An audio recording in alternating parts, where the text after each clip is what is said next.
the Overnight Underground Podcast. Now, the headlines.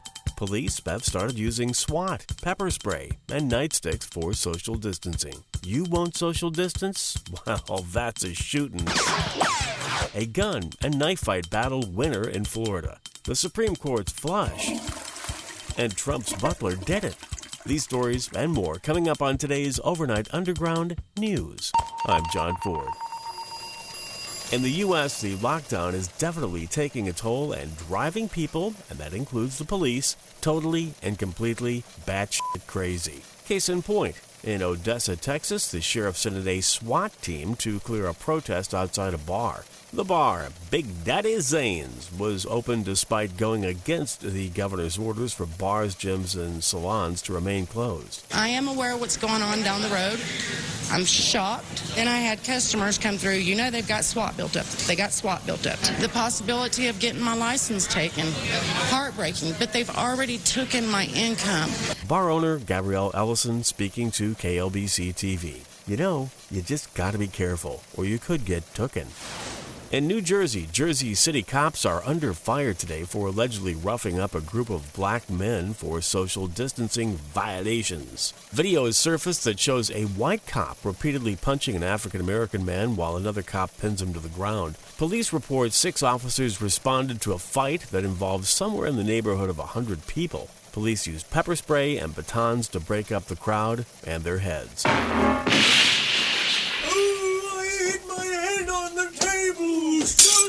Social media figure pointers are saying the cops use excessive force to enforce social distancing, and the Popo is saying the cops use just the right amount of force for the violent action. Who you gonna believe? It's hard to believe how incompetent our country is run. All right, what's next? In Oklahoma City on Wednesday, 2 customers shot 2 McDonald's employees after being told to leave the restaurant due to coronavirus restrictions. CNN reports the perps got angry and started shooting when they were asked to leave due to the plague restrictions. 2 suspects were later apprehended after fleeing the scene. The Hamburglar could not be reached for comment. I don't want lunch. I want breakfast. Yeah, well, hey, I'm really sorry. Yeah. Well, hey, I'm really sorry, too. Well, we may finally have the answer to who wins in the knife fight gunfight challenge. 2 Tampa Mensa members have finally answered that question. Unfortunately, one of them is dead. It seems the 2 men were role-playing the gun versus knife fight scenario when the gun went off, killing the knife-wielding man. Engaged in a sort of game with the shooting victim. The defendant drew the firearm from his pocket, pointed it at the victim, to prove to the victim that he could draw his gun before being reached by the knife, and then did fire the gun, shooting the victim in the face, killing him. That's Tampa prosecutor Anthony Falcone. According to Fox 13 Tampa Bay, the shooter, 24-year-old Neil Gallagher, is facing manslaughter charges. His defense? He didn't know the gun was loaded. And of course, there's a case of the unarmed black jogger in Georgia who appears to be being hunted, and then he's shot and killed back in February. A video of the event is causing outrage online. The 2 men in the video who allegedly shot and killed the jogger, Ahmaud Arbery, have not been charged. Okay, enough of all that mayhem. Here's the soundbite of the day. Yesterday, the Supreme Court heard their oral arguments over teleconference due to the dangers of coronavirus. Yet it seems that some of the better arguments came out the other end. While attorney Roman Martinez was passionately arguing in BAR, the American Association of Political Consultants, listeners, and that includes everyone with an inclination to bend an ear due to the fact that the proceedings were streamed live on the internet, clearly heard a toilet flush in the background. Change these laws that apply to banks. And what the FCC has said is that when the subject matter of the call ranges to the topics, then the call is transformed.